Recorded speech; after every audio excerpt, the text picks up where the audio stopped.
I'm really happy to be here tonight, and I'm happy to see all of you turn out. As Pete said, I'm the chair of chairs, and if you read the charter for the chair of chairs, we've got three missions basically. We're supposed to elect Democrats, we're supposed to support county parties, and we're supposed to be the voice of the parties in Madison. Well, we haven't gotten around to doing that first thing too well yet, but we're going to work on that one. And we are trying hard to support the county parties so that they've got all the tools they need. And I think Martha will tell you, she probably hears more from me than she'd like to. So anyway, we're trying to do our job. But you know, like Martha, I'm new to this business.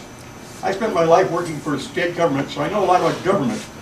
But partisan politics is something I always stayed away from. And one of the jobs I worked for the state, I had to go down to the Capitol quite often, and I always had to kind of hold my nose with one hand and my wallet with the other when I went through there, because I really wasn't very good at it, and I didn't really enjoy it too much.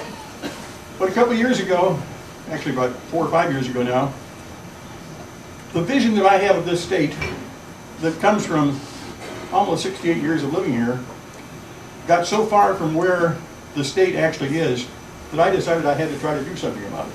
So like Martha, I ran for office. That ended up in a bit of a disaster. But anyway, I ran, and I got to know a bunch of people because of it, and that's the reason that Pete and some of the other folks talked me into this job. But let me tell you about the vision that I have of this state. I have grandkids, and I have a vision of those kids going to very good public schools and working with excellent, dedicated teachers to get the skills and the knowledge that they need to be launched into a productive life. I have a vision of those kids going to good, quality, public universities or tech schools, if that's what their bent is, and graduating lifted up by hope and finding careers in the state of Wisconsin that give them productive lives and useful lives, as opposed to graduating burdened down with debt and finding jobs in Minneapolis or Chicago. I have a vision of the state of Wisconsin as a government being as compassionate as most of the citizens of the state are, so that we take care of the old and the young and the infirm and the needy the way we ought to. Because no one deserves to go to bed hungry. Martha said nationally 51% of the kids going into our public schools are eligible for free or reduced cost lunches. In Wisconsin, that number is actually higher. It's closer to 55%.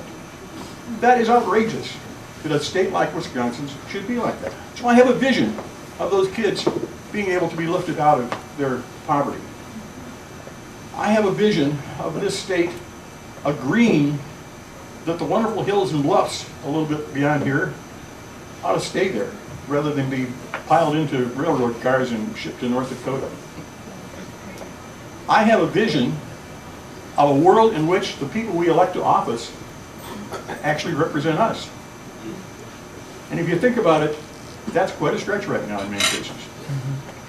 So you've heard all of the things. I've had the pleasure tonight of following Russ Feingold and Martha Lanning twice and Evan once. So you've heard just about everything I have to say.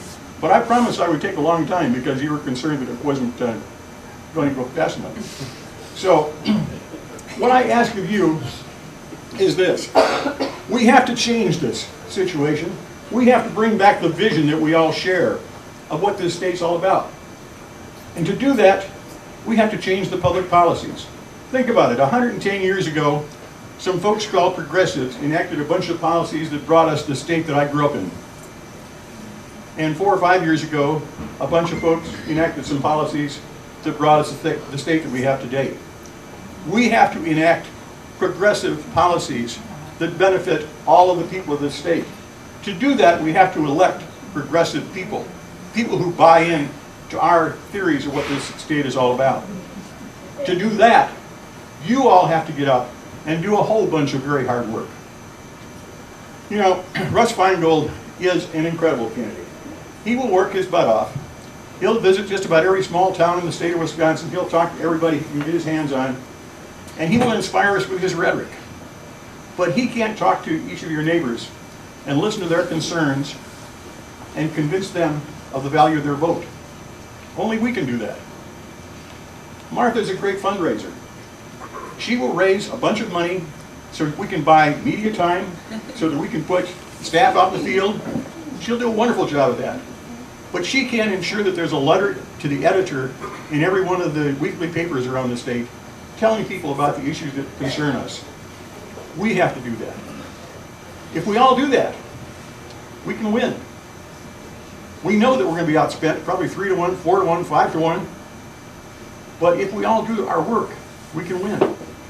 And we have to win, because otherwise my wife is going to make me move to Scandinavia. So, thank you all so much for coming out tonight. I really appreciate it.